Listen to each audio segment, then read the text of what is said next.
अस्सलाम वालेकुम वरहमतुल्लाहि वबरकातुहू। कहानी को पूरा ज़रूर सुनिएगा। रात आधी से ज़्यादा बीत चुकी थी और वो हस्ब मामूल नींद से उलझ रहा था। आंखें बंद किए नींद से लड़ना कोई मामूली बात नहीं, लेकिन वो तो बरसों से इसका आदी था। नींद की झपकी आ भी जाती तो उसकी आंख उस वक्त ज़रूर खुल जाती जब उसकी बीवी पेशाब करने के लिए उठती, और ऐसा रात में 2 से 3 बार होता था। शक का दिमाग उसके वजूद को रफ्ता रफ्ता चाटता जा रहा था और वो कुछ भी नहीं कर सकता था। ना बीवी को उसके हाल पर छोड़ सकता था, ना खुद को जागते रहने से रोक सकता था। बाज़ दफ़ा यूँ भी होता कि अचानक चंद घंटों के लिए उसे नींद आ जाती और फिर अचानक उसकी जाग हो जाती, और रात भर वह हैरत से सोचता रहता कि उसे आखिर नींद आ कैसे गई।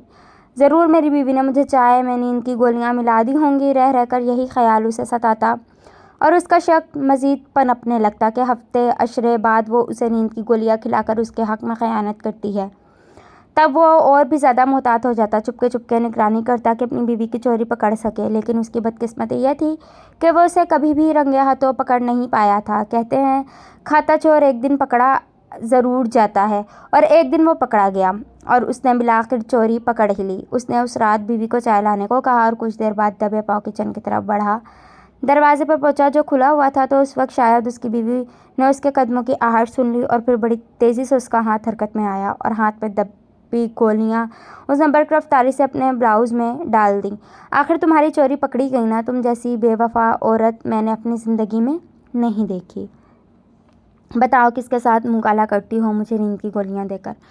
बताओ वरना तुम्हें जान से मार दूंगा। बताओ बताओ जल्दी। मेरा गुस्सा अरूज पर था। सालों की जद्दोजहद के बाद मैंने उसे रंगे हाथों पकड़ लिया था।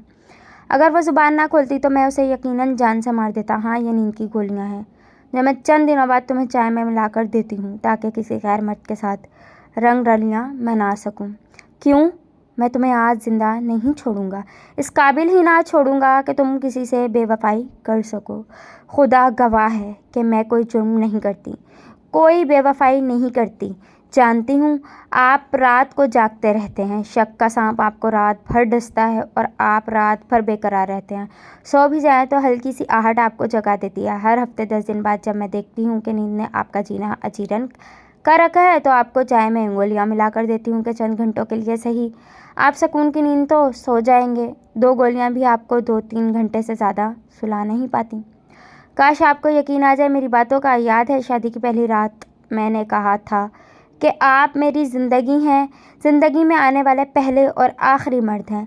आज फिर अल्लाह ताला को गवाह बनाकर हल्फ उठाती हूँ कि आप ही वो वाहिद मर्द हैं जो मेरी ज़िंदगी में आए। कल भी आपकी मोहताज थी मैं, सिर्फ आपकी हूँ, आप भी और आप ही की हूँ, और कल भी आप ही की रहूँगी। अगर आप चाहेंगे तो आपका शक लम्हा लम्हा मेरी रूह पर कोड़े बरसाता रहा, लेकिन मैं चुप रही कि शायद मेरी वफा आपको राह रास्त पर ले आए। लेकिन नहीं, आपका शक बढ़ता चला गया। जानते थे आपके मुझे बच्चे बहुत पसंद है, लेकिन आपने जान कर मुझे औलाद से महरूम रखा कि कहीं मैं पराई औलाद आपके हाथों न परवान चढ़ाऊँ। आपने पिछले 4 साल मुझे अमला कैद में रखा, कहीं आने जाने भी नहीं दिया।